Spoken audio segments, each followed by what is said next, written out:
Okay, special episode 3345, 3346, and 3347.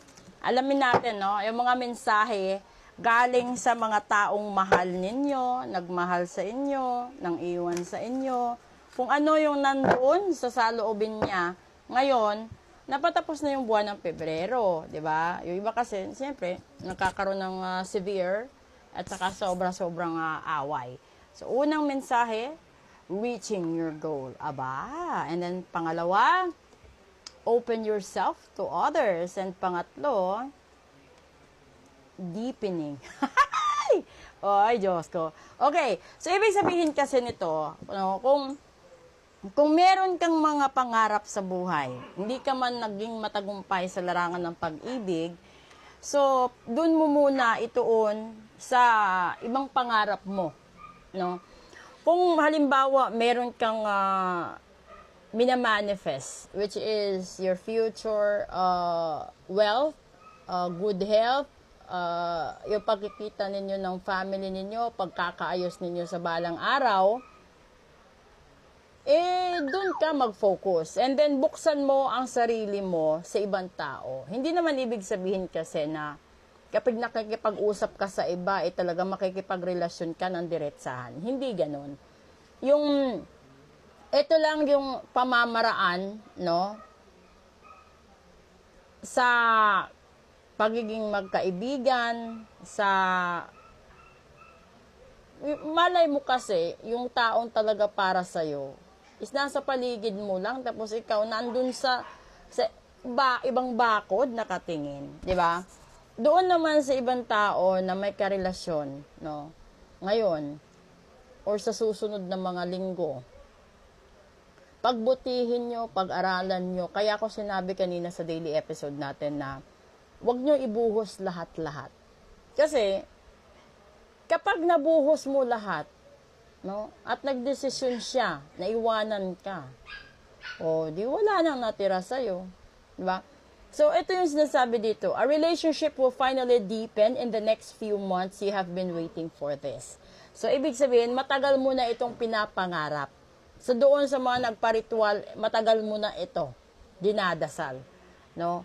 Yung gagawin mo lang is everything you want from this connection will manifest in the near future. And this is how you will create new friendship and attract love into a relationship. Kasi sa atin, ayaw kasi natin tanggapin di ba naghiwalay kayo halimbawa na magkarelasyon.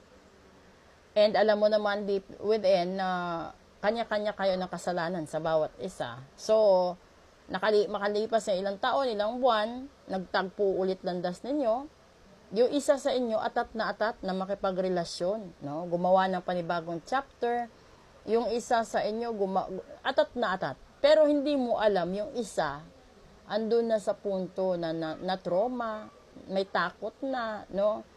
Yung para bang, nandun na siya talaga sa 50-50 na sitwasyon na hindi na niya alam kung tatanggapin ka pa, mamahalin ka pa. Kasi, andun na yung takot niya na halimbawa, pagbibigyan ka niya, tatanggapin ka niya uli. And then, gagawin mo uli, iiwanan mo siya, sasaktan mo siya, di ba? So, doon, nanggagaling ang lahat-lahat. Kaya, diyan mo mararanasan, diyan mo malalaman kung sino yung tao na nagkamali.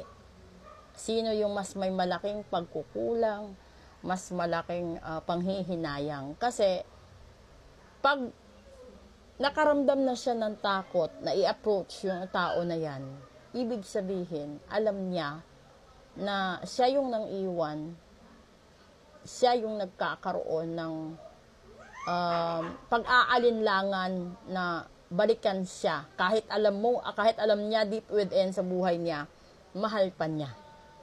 May ganong punto. So, kasi ito tawag nito. This is a general reading. So, nakadepende talaga yan sa vibrations ninyo kung ano, napahikab na naman ako, nakadepende sa inyo yan kung ano ang gagawin mo sa buhay mo sa kabila ng mga problemang na-encounter mo. Kasi hindi naman lahat ng problema nandun lang sa karelasyon Yung ibang tao nagkakaroon ng problema sa pera, sa kalusugan, sa trabaho, 'di ba, sa mga kaibigan nila. Yung iba sa kapitbahay na talaga. May mga ganon. So, whatever type of positions or relationship that you have from your circle, no? Yun yung pagbutihan mo, yun yung ayusin mo sa ngayon. And then, kung meron ka mang gustong balikan na karelasyon mo, yung pinakamaganda siguro is ayusin mo, no? Kung ano man yung nagawa mo noon na pagkakamali, wag mo nang ulitin. And then, ikaw din naman na isa, kung ano man yung mga naging dahilan ng gulo ninyo noon or paghihiwalayan ninyo noon, wag mo nang ungkatin. Kasi walang saysay ang isang relasyon na nakipagbalikan kayo for chapter 2, chapter 3, whatever chapter is that, kung uungkatin mo uli yung nakaraan, walang silbi. And then, kailangan, sa susunod na pagkakataon, magkaroon kayo ng respeto sa bawat isa. You have to grow maturely and you have to rebuild once again that lost trust between the two of you. Kasi, ang hirap ibalik ng tiwala, lalong-lalo na kung ikaw yung taong nadihado. Di ba? Hindi na niya matatanggal sa isipan mo yung magkakaroon ka ng duda. Sa bawat sasabihin niya, tataas kilay mo kung totoo pa ba ito, pagpapanggap lang, di ba? Meron naman iba kasi mag-iisip na ginagamit lang ako dahil kailangan niya ako pero hindi niya ako mahal. So kung ikaw yung tipo na pinagsasabihan ng ganyan, you have to work hard triple to prove to that person na yung pakikipagbalikan mo sa kanya is hindi fake. Yung pakikipagbalikan mo sa kanya is iba na iba ka na kumpara dati. 'Di ba? Kailangan mo talagang magtrabaho.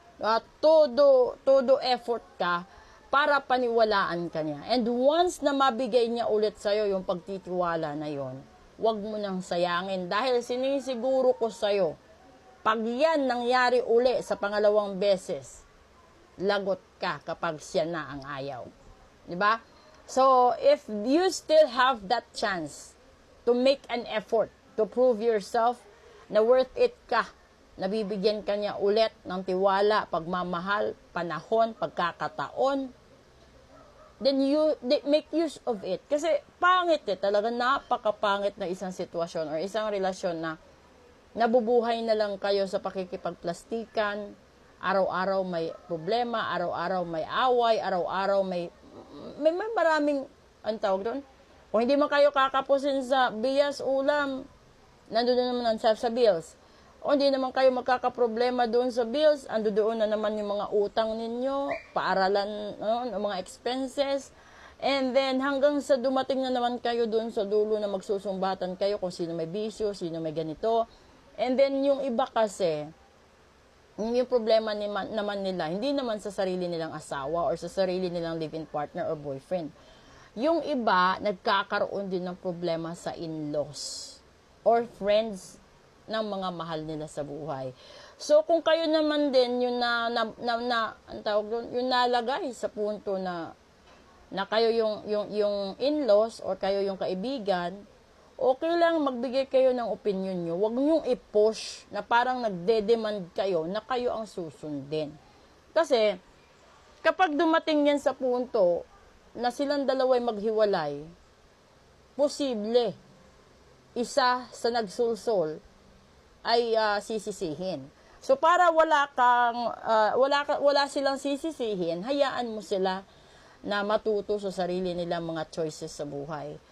Hayaan nyo silang mag-grow maturely sa sarili nilang mga lessons. Kasi kapag pinapakialaman mo ang isang relasyon, mag-asawa, magkasintahan, magka-live-in, nagkakaroon ng enclosure of opportunities and growth. Ibig sabihin, hindi na nila kayang i-grow ang sarili nila dahil alam nilang nakabantay kayo. So, dati naman siguro, hindi naman kayo ginaganyan ng mga magulang nyo.